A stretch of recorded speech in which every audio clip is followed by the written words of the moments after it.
Il y a des décennies, une multitude de personnes attendaient avec impatience un moment dont peu auraient pu imaginer l'ampleur. Sur la scène d'une petite église de villégiature, un leader charismatique, un druide nommé Valérian, prit la parole.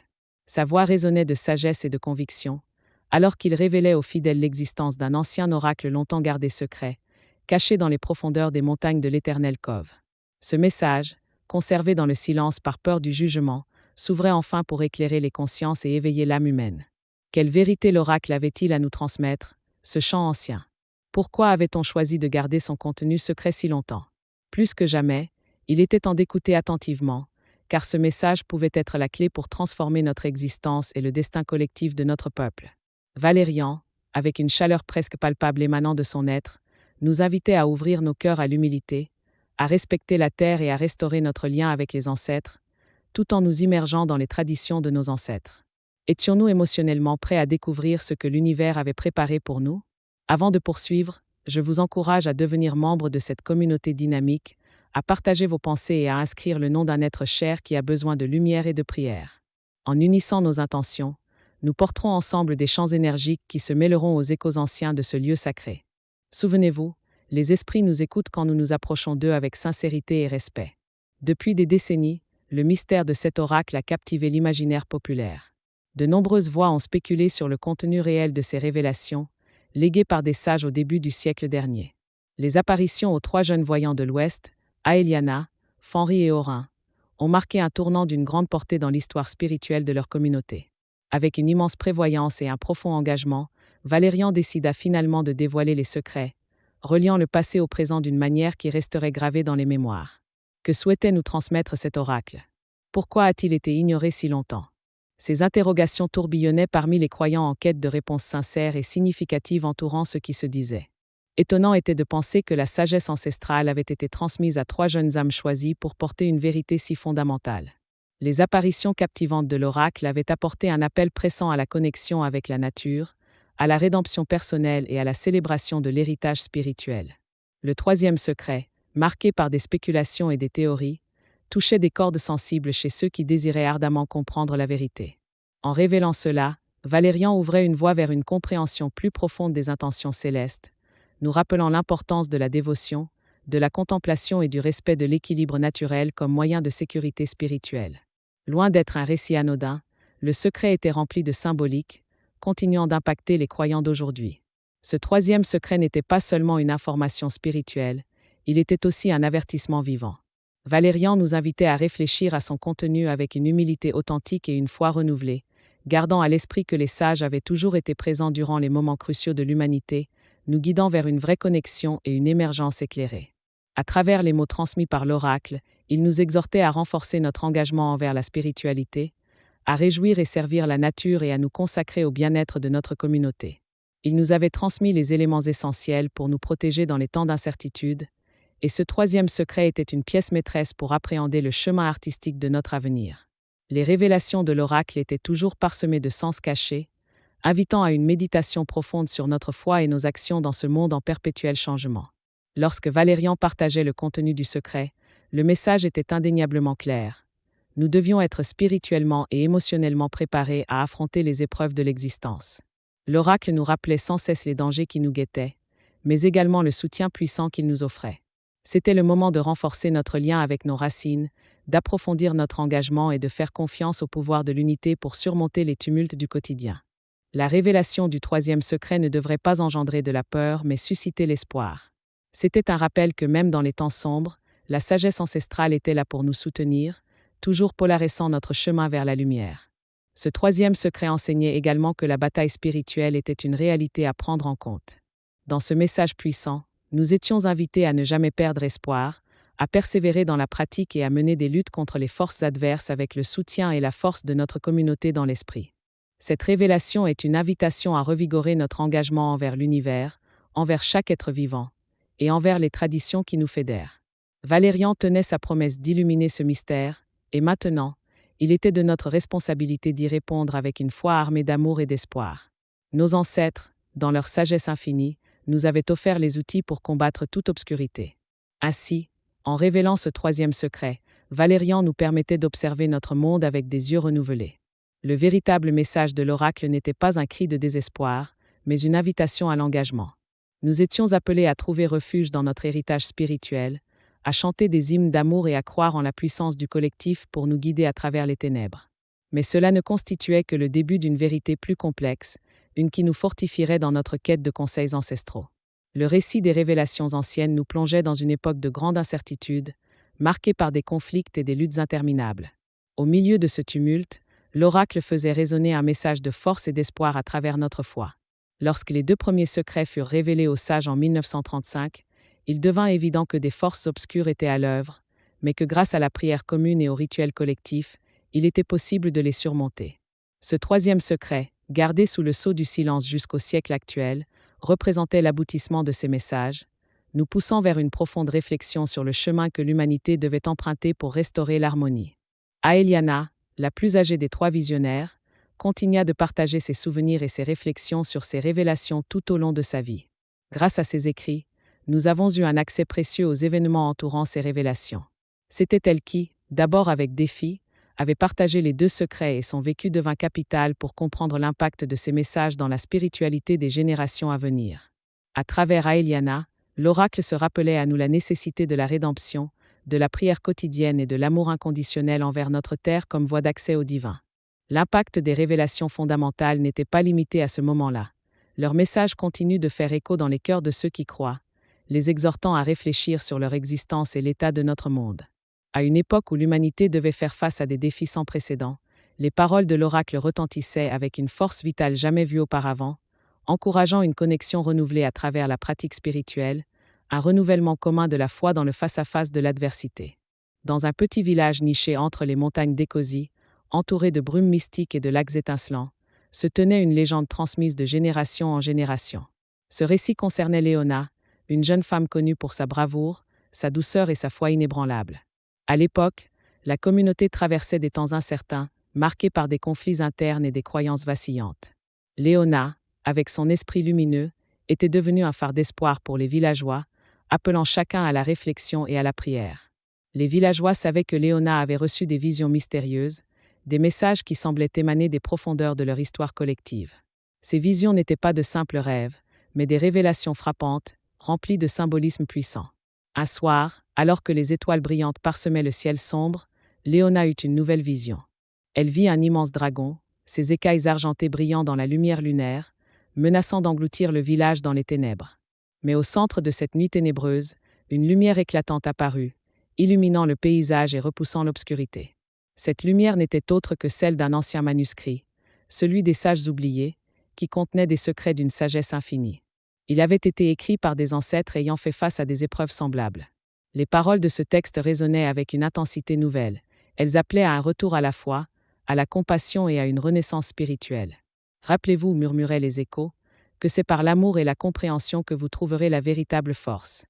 Les villageois, touchés par cette vision, se réunirent sous l'immense chêne au centre du village. Léona, avec sa voix douce mais ferme, les exhorta à ne pas se laisser abattre, même face à des adversités apparemment insurmontables. Elle parla des luttes internes qu'ils avaient tous vécues et de l'importance de s'unir dans la prière, comme un rempart contre les forces du mal. Le récit se redressa lorsqu'un vieux sage, Alaric, émergea de l'ombre. Sa sagesse était légendaire et ses histoires avaient toujours été empreintes de mystère. Il expliqua que le dragon n'était pas seulement une menace physique, mais un symbole des doutes et des peurs qui rongeaient leur esprit. Pour vaincre ce dragon, nous devons non seulement nous armer de courage, mais aussi nous guérir de l'intérieur, dit-il. Son appel à la transformation résonna dans l'âme de chacun. Les jours qui suivirent furent marqués par une résurgence de foi. Léona et Alaric initièrent des rituels ancestraux, mélangeant légende et prière, permettant aux villageois de renouer avec leurs racines spirituelles. Ensemble, ils gravirent la colline sacrée, chacun portant une lumière symbolique, en mémoire des luttes passées, mais aussi des espoirs futurs. À chaque pas, les villageois chantèrent des hymnes de rédemption, leur voix s'élevant dans une harmonie puissante. Durant une de ces nuits magiques, au sommet de la colline, Léona reçut un message clair. Cessez de douter, car la lumière en chacun est plus forte que la nuit. Vous avez le pouvoir de transformer la souffrance en éclat. Ce moment marqua un tournant dans la communauté. Loin d'être un simple avertissement, ce message était un appel pressant à l'action. Leur destinée était entre leurs mains. Alors que le soleil se levait, les ombres du passé commencèrent à se dissiper. Les villageois, unis par des liens renforcés, réalisèrent que leur force résidait non seulement dans leur foi individuelle, mais aussi dans leur solidarité collective. Le retour à la prière, à la méditation et au rituel de remerciement devint une pratique quotidienne, apportant paix et espoir dans leur cœur. La vision persiste de Léona continuait de hanter son esprit. Elle avait vu que bien que les défis seraient nombreux, il y aurait aussi des opportunités de croissance. Une pièce centrale de ce récit se répétait, un grand arbre au centre du village, incarnant la résilience et la continuité. Avec chaque saison, il était témoin des luttes et des triomphes des villageois. Leurs prières montaient comme des feuilles vers le ciel, nourrissant le rêve d'un avenir lumineux. Au fil du temps, les craintes initiaux diminuèrent, parant à une brume matinale se dissipant à l'aube. La communauté avait appris que la bataille n'était pas uniquement contre un dragon extérieur, mais contre les dragons intérieurs qui vivent dans chaque cœur. Le dialogue entre Léona et Alaric devint une source d'inspiration. Leur interaction révèle que chacun avait une part de responsabilité et un rôle à jouer dans cette quête spirituelle. La lutte spirituelle présentée par Léona et Alaric fut une métaphore puissante de rédemption collective. À travers leur engagement et leurs rituels, le village avait non seulement protégé son histoire, mais également créé un espace pour la guérison. Grâce à la lumière de leurs expériences partagées, ils avaient tissé un tissu d'indulgence, d'espoir et de partage. Le mois suivant, lors d'une nuit étoilée, le village organisa une grande cérémonie. Tous se rassemblèrent autour de la flamme purificatrice, chantant des hymnes de gratitude, remerciant la lumière qui les avait guidés. À ce moment, un miracle se produisit. Du ciel, une étoile filante traversa la nuit, comme un rappel que les prières avaient été entendues au-delà de leur monde. Les larmes de joie inondèrent leurs visages, et le dragon du désespoir fut vaincu, reléguant les ténèbres au passé. Ainsi, Léona devint non seulement une figure de courage, mais aussi un symbole de l'unité et de la force des cœurs unis. Sa légende, tissée de lumière et de rédemption, traversa les âges, rappelant aux générations futures que même face à l'adversité, la foi, l'amour et la communauté peuvent transformer les ténèbres en lumière. Le village, fort de ses enseignements, se tenait désormais comme un témoin vivant du pouvoir de la prière et de la solidarité, continuant leur marche vers un avenir resplendissant. Dans les rues vibrantes et enchanteresses de Marrakech, une ville souabe où l'histoire et la culture s'entrelacent harmonieusement, se trouve l'histoire captivante d'un homme qui a su transcender les frontières de son existence ordinaire. Ilyas, un jeune garagiste au sourire chaleureux, connaissait bien les repères de son quartier, flânant parmi les ruelles animées, les marchés colorés et les senteurs épicées émanant des stands de nourriture. Malgré la simplicité de sa vie, une profonde quête spirituelle l'animait, une sérénité intérieure qu'il ne pouvait expliquer. C'était un appel qui résonnait en lui, un doux murmure que seul son cœur pouvait percevoir. Ayant grandi dans une famille modeste, Ilyas n'a jamais manqué de l'amour de ses parents. Sa mère, Amina, enseignait le Coran aux enfants du quartier, tandis que son père, Hassan, était un vendeur de tapis persans, parcourant avec passion l'art de son métier. Dès son enfance, Ilyas a été entouré de récits de sagesse et de discernement. Chaque soir, il s'asseyait à côté de sa mère pour écouter des histoires d'anciens sages, des récits qui le plongeaient dans un océan de réflexion. La vie d'Ilyas prit un tournant décisif le jour où il trouva un miroir ancien dans une ruelle oubliée. Ce miroir, orné de motifs complexes, révélait non seulement le visage de celui qui se tenait devant lui, mais aussi ses désirs enfouis et ses aspirations, celles qui l'amenaient à réfléchir au-delà du tangible. Une nuit, comme la pleine lune baignait la ville d'une lumière argentée, Ilyas plongea dans une méditation profonde. Une vision troublante apparut, où il se retrouvait face à une multitude de personnes en quête d'aide, exprimant leur souffrance et leur désespoir. Cette expérience bouleversante ébranla sa vision du monde. Le lendemain, en se rendant à son garage, Ilyas s'aperçut que son cœur était plus lourd que d'habitude, un mélange de tristesse et de détermination. En réparant des voitures, il réalisa que ses interactions quotidiennes avaient le pouvoir d'apporter un sourire à ceux qui croisaient son chemin. Ce fait lui insuffla une nouvelle perspective de vie. La nouvelle vie d'Ilyas ne tarda pas à l'emmener vers des contrées inconnues. Entrant dans un petit café animé où les habitants se retrouvaient pour discuter, il paya un café à un passant aléatoire, se sentant ému par le simple acte de générosité. Ce geste, bien que modeste, s'avéra être le catalyseur d'une série d'événements extraordinaires. En effet, quelques jours plus tard, il rencontra Samira, une jeune femme charismatique engagée dans des œuvres de charité. Cette rencontre marqua le début d'une complicité à la fois romantique et spirituelle. Samuel, un ami d'Ilyas, l'invita à participer à une initiative de soutien aux jeunes défavorisés de la ville. Ensemble, ils créèrent un atelier de réparation de vélos, où les enfants pourraient apprendre de nouvelles compétences tout en s'amusant. Le projet attira l'attention des médias locaux, qui louèrent l'initiative d'Ilias et de son groupe. Les événements s'enchaînèrent, et un élan de solidarité émergea. Les gens de Marrakech commencèrent à se rassembler, formant une communauté vibrante autour d'actions altruistes. Cependant, tout n'était pas parfait dans ce tableau inspirant. Un jour, une tempête ravagea les environs, causant des dégâts colossaux dans le quartier où vivaient de nombreuses familles précaires. La perte des biens et le deuil frappèrent durement la communauté. C'est alors qu'Ilias, déterminé à ne pas laisser la misère prévaloir, lança une campagne de collecte de fonds à l'échelle de la ville. Avec le soutien de Samira, ils mobilisèrent les habitants à donner de petites contributions pour reconstruire ce qui avait été détruit. Ce mouvement de solidarité ébranla les cœurs et transforma les âmes. Des histoires de survie et de résilience émergèrent, et les dons affluent dans le but de revitaliser le quartier. Ilias, devenu un véritable leader, offrit des journées de travail bénévole pour intégrer tous ceux qui voudraient participer à la reconstruction. Chaque pierre posée était empreinte d'espoir, de partage et de compassion. En traversant les défis, Ilias ressentait un lien profond avec sa communauté. Les enfants qui avaient appris à réparer des vélos étaient désormais ceux qui aidaient à rénover les maisons. Les sages du quartier, apprenant de l'ardeur des jeunes, se rassemblaient pour partager leurs récits et leur sagesse, apportant avec eux des enseignements ancestraux qui renforcèrent la notion d'entraide. Mais ce parcours n'était pas seulement une quête d'assistance physique. Ilias et Samira lancèrent également des cercles de discussion, où chacun pouvait exprimer ses préoccupations, ses doutes et ses espoirs. Ces rencontres, emplies de confrontations bienveillantes, créèrent un lien plus étroit entre les membres de la communauté, apprenant à se connaître au-delà des apparences. Avec le temps, le projet d'Ilias et sa vision prirent une ampleur insoupçonnée.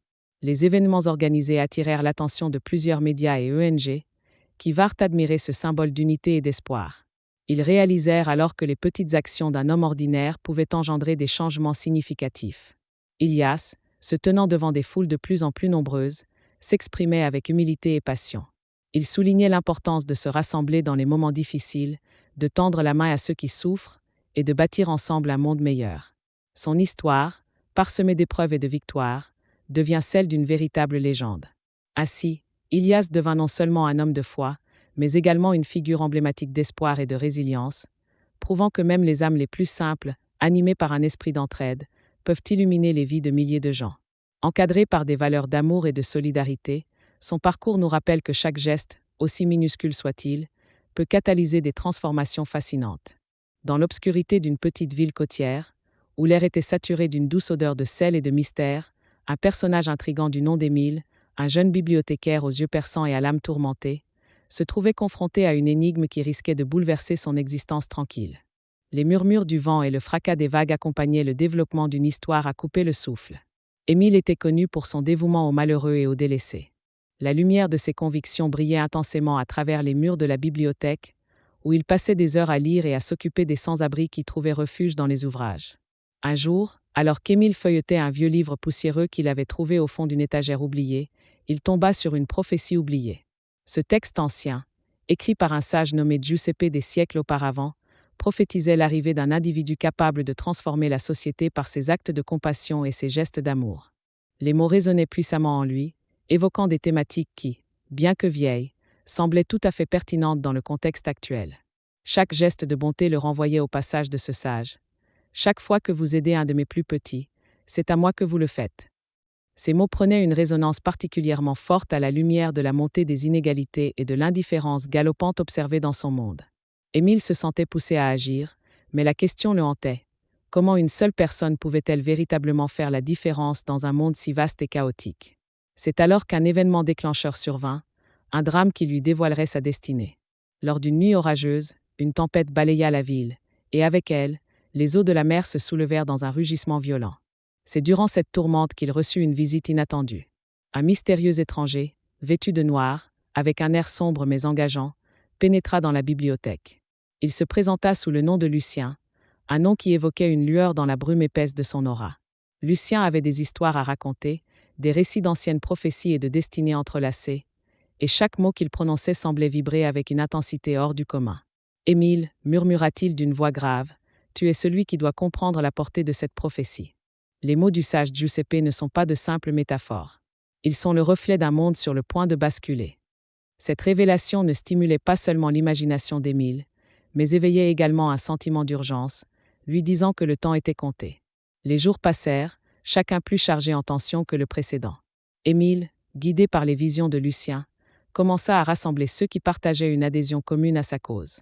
Il rencontra des individus aux histoires diverses, une mère célibataire nommée Clara, qui se battait pour nourrir ses enfants, un ancien soldat, Antoine, avec un passé lourd de regrets, et une vieillarde au regard doux, prénommée Marguerite, qui avait consacré sa vie aux autres.